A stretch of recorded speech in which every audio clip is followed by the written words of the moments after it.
So we're back working on this 2012 GMC Sierra 2500 HD with the ABS problem. I've got another ABS module. The company that I bought this module from out of the States, enet.com, graciously sent me another one, no questions asked. So we're going to take the module off and just change the module. I'm not going to change the whole hydraulic unit because that's way too much work. Let's get started. So there's the module off the replacement one that I got several weeks ago. And we're just going to take this one off and put it on. And hopefully that's going to get rid of the right rear speed sensor code.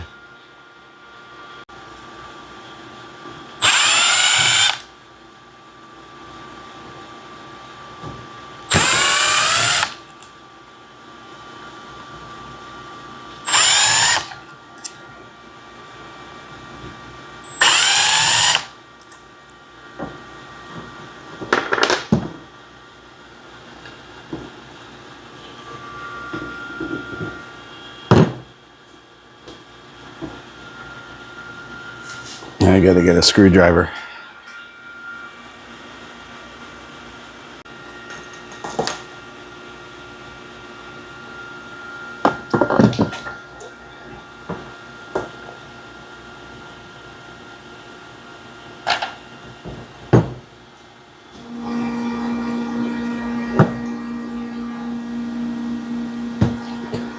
So we're gonna just put this piece on.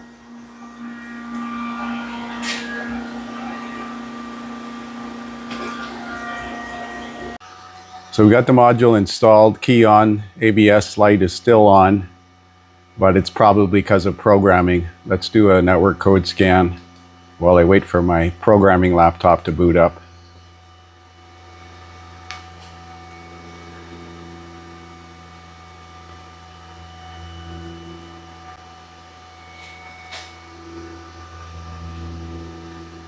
So we got a history code for left front wheel speed sensor circuit.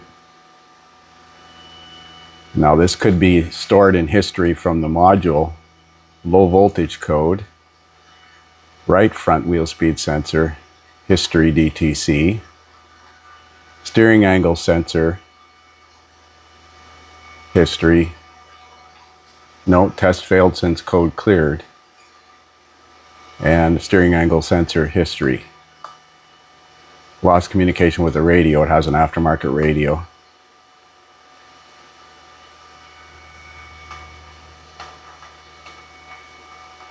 It's not finished yet. There, it's finished now.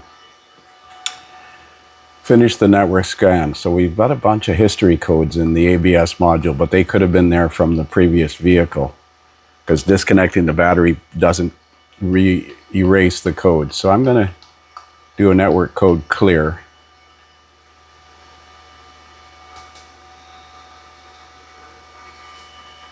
And see if anything comes back. Why is my laptop, my network laptop, my programming laptop, oh, that's booted up.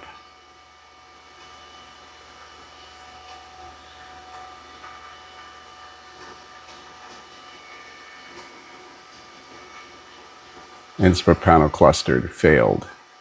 Trailer brake control failed. Okay, let's do a code scan again.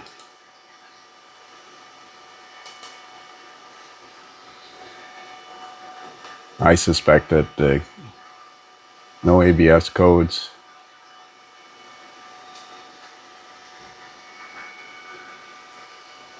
Body control codes. Said that the instrument cluster didn't clear, but that may be the radio code. HVAC.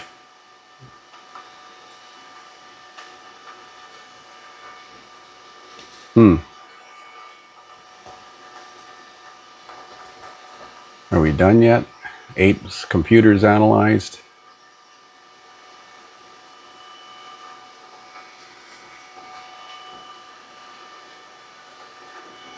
Nine.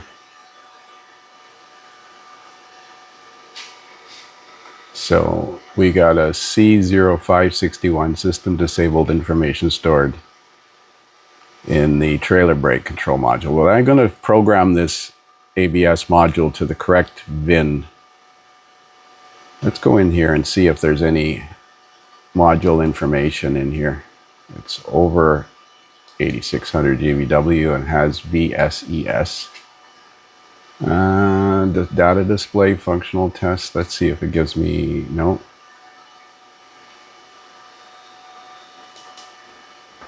Functional test, data display. Let's see if it gives me the calibration ID. Usually it has a separate screen for that.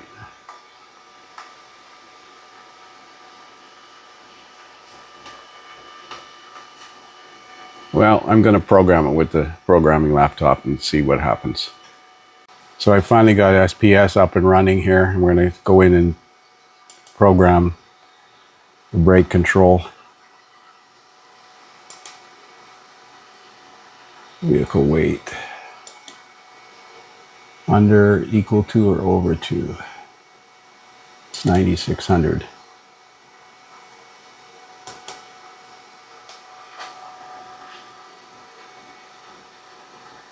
Should be okay because I programmed the original one. So once you purchase programming on a vehicle, you're good for 24 months.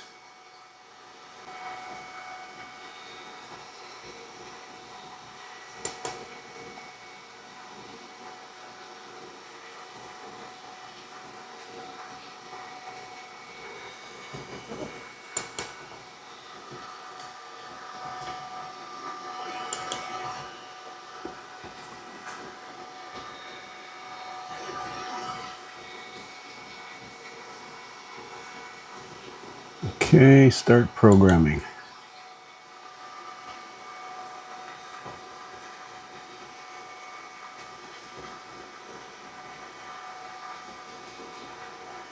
I got a clean battery charger on it, set at 13.6 volts.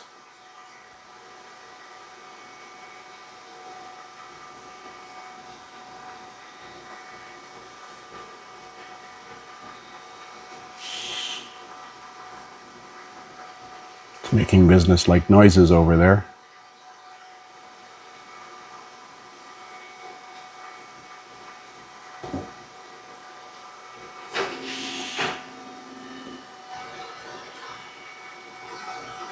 Okay, might as well clear the DTCs. Now I have to connect the Snap-on scanner back to it to see if there's any codes in the trailer brake control system. I might need to program the trailer brake control system. Maybe before I connect the Snap-on scanner, I'll start it up and see if there's any messages on the dash.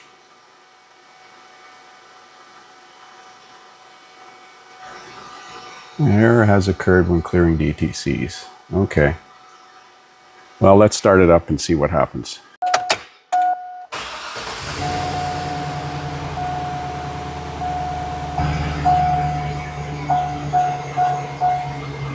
No ABS light on, just hooded jar message.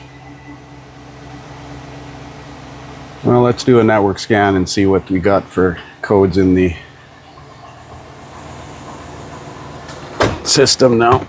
Plug in the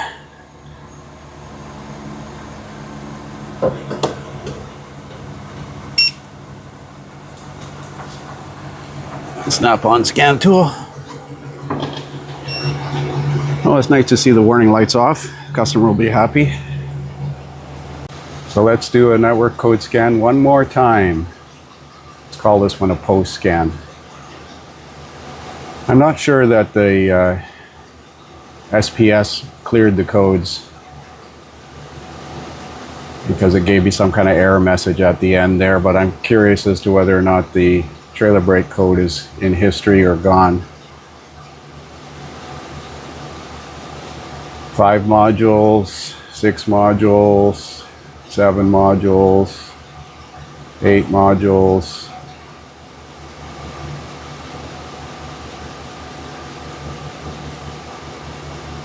Survey says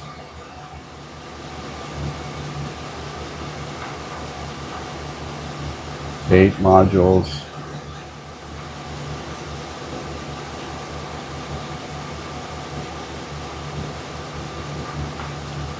Yay, no codes in the trailer brake control.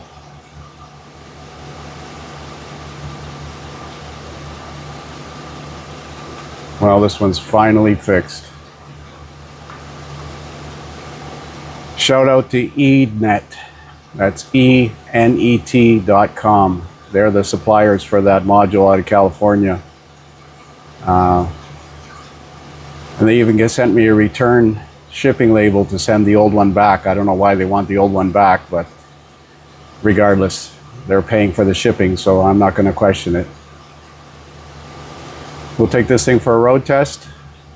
If there's anything that comes up during the road test, I'll continue this video. Otherwise, that's it for now. Thanks for watching. Well, this is like the gift that keeps on giving. I went to back it out of the shop and I got a message, service StabiliTrak, and the StabiliTrak warning light, traction control limited slip warning light is on. Got no ABS light, no red brake warning light anymore, but obviously there's an issue, so let's scan it again. So now we got a steering angle sensor signal circuit plausibility failure. So it may need a steering angle sensor at the base of the steering column, or maybe this one's in the steering gear, I'm not sure. C0710.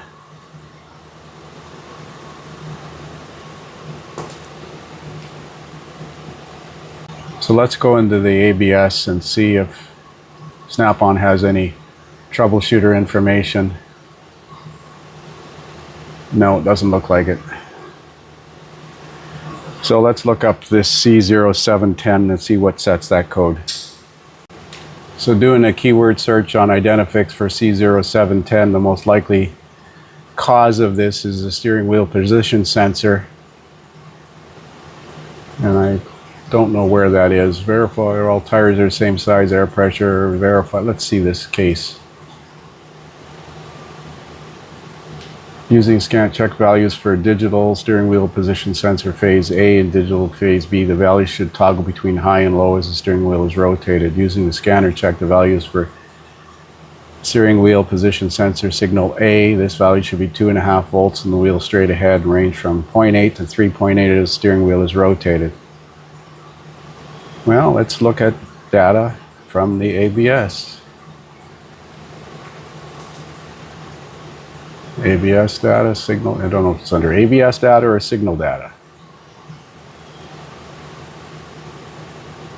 Let's build a custom data list.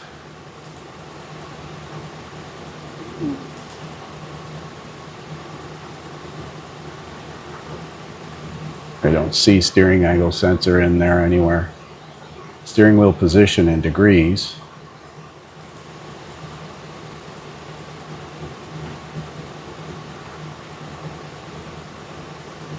Now, let's see what that shows right now, because the steering wheel is centered, so it shows 0.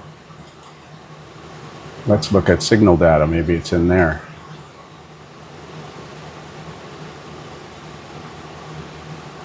Huh, what module is that data in? Using a scanner, check values. Unless it's a separate module, let's go back into the controls.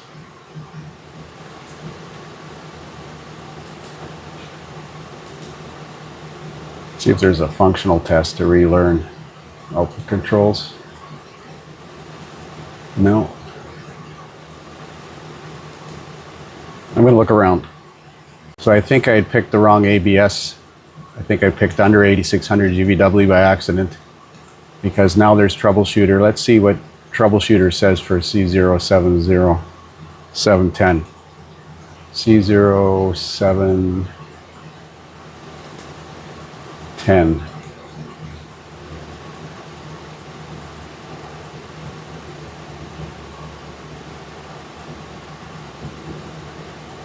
I don't know whether it was a 17 or 55, 5A. Let's see what the code is again. The failure mode of the code, C0710 is the code, but there's a failure mode. 5A.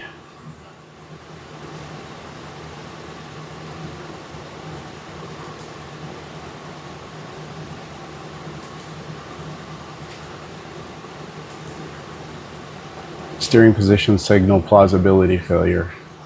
Electronic brake control module supplies 5-volt reference, provides a low reference to the steering angle sensor. The EBCM monitors the signal circuit and the 3-phase circuits to determine the steering wheel position. The EBCM receives an analog signal and 2 digital signals. Inputs from the steering angle sensor. This analog is 2.5 volts. Steering wheel is centered or within a few degrees of the straight ahead position. The analog signal is used to track the first 225 of rotation in neither direction, dynamically interprets the relationship between phase A and phase B digital inputs, and determines the position of the steering wheel.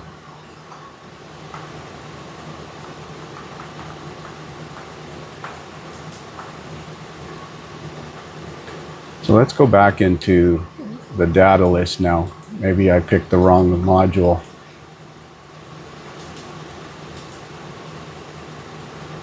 Data.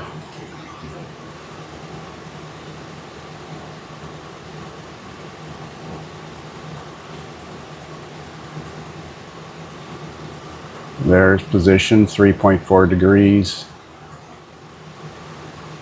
Let's build a custom data list. Deselect everything. Phase A, phase B, voltage, steering wheel position. Let's graph.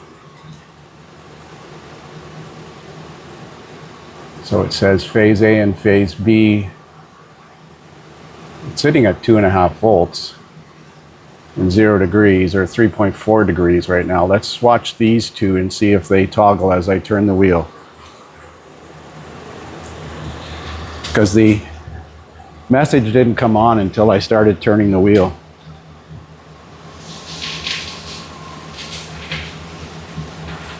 I see the bottom one is changing, but the top one is not. So this needs a steering angle sensor more than likely, because I think they share the 5-volt supply and the ground. So let's read that case on Identifix again. Check the values for the SWPS phase A and B. The values should toggle between high and low as the steering wheel is rotated. And this one's A and this one's B. The B one did not switch.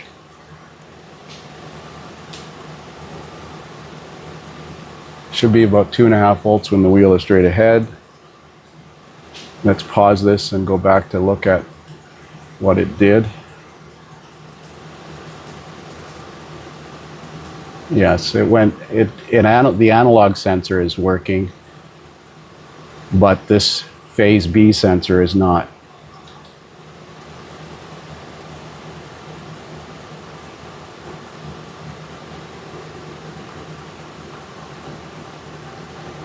Let's see if we got a wiring diagram just to confirm. I'm pretty sure it's going to need a steering angle sensor.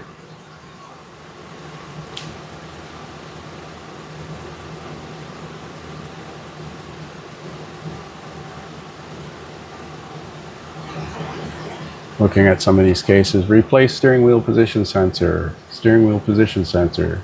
Gave attention to connection first with shim and dielectric grease, no change. R&R column and R&R sensor, all okay. Note, next time I won't remove the column, only mounting fasteners 4 and intermediate shaft bolt. Slide column back. I'm confident sensor can be R&R'd from bottom of column without removal.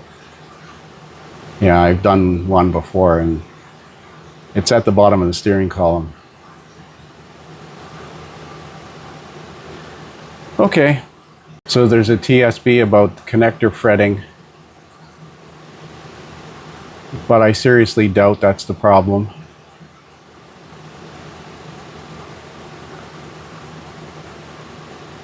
Lubricate with dielectric grease. I suppose for what it's going to take, we should cycle the connector. So that steering angle sensor is down here at the base of the column. You can see the connector there I unplugged. I'm going to spray it with some deoxit spray and blow it dry. Put some Stabilitin 22A on the terminals. So I treated those terminals on the connector, and I got the steering wheel centered. I'm going to turn it now and see if it made a difference.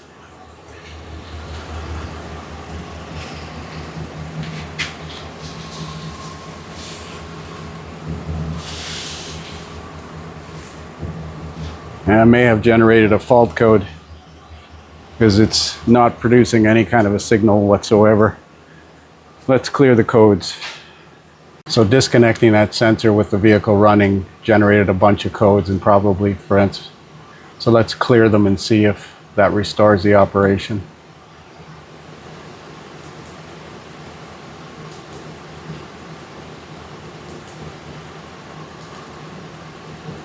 Okay, so they're gone now. Let's go back into data. Wonder if I got to build a custom data list or if it's going to load that data list I created. Oh, good.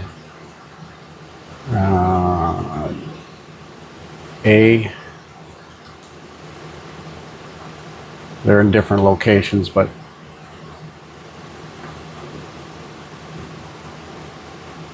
the steering angle and percentage and the voltage. So these two at the bottom here should toggle.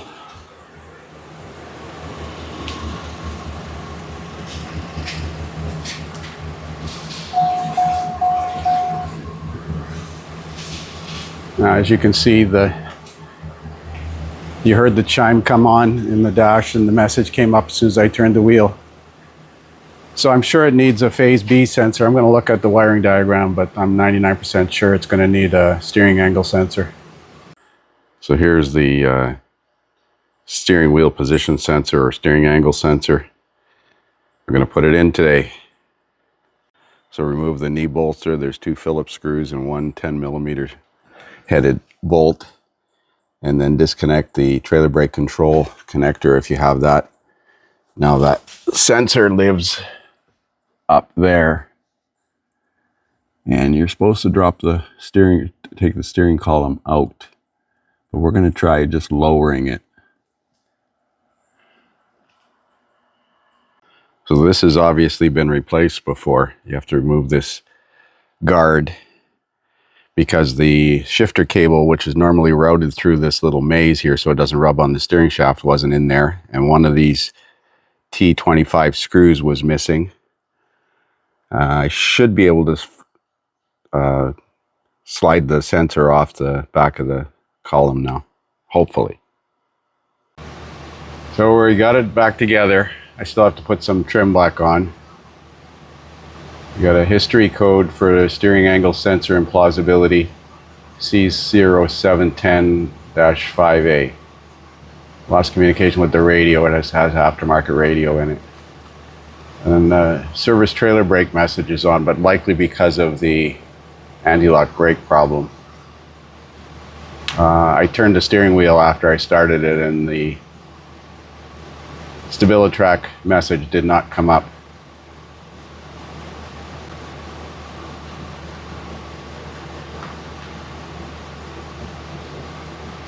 Oh, I got the trailer brake switch unplugged, that's why. Okay, well, let's go into, because it's on the knee bolster and I haven't installed that. Let's go into the anti-lock brake system. It's over 8600 with vehicle stability enhancement system. Codes menu, clear codes, say yes, continue, back, data display, and we want to look at phase A and phase B, because phase B wasn't changing last time. Let's build a custom data list so we get that faster refresh rate. Deselect all. Phase A, phase B, steering wheel position, and the analog signal. Let's graph.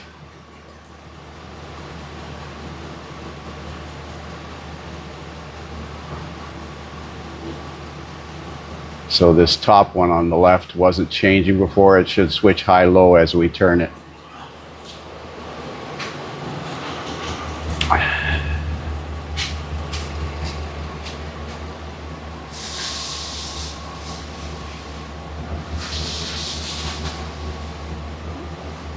So it's working now. So let's put the rest of the trim pieces back on and plug that switch in and clear the code. Well, there's probably the first time in 3 or 4 months this thing's been driven with no warning messages and no warning lights on. Again, it has an aftermarket radio, so that's had a communication fault with the BCM, but that's minor. It doesn't warn you. It doesn't come on with any lights or doesn't turn on any messages. This has been an adventure. Thanks for watching.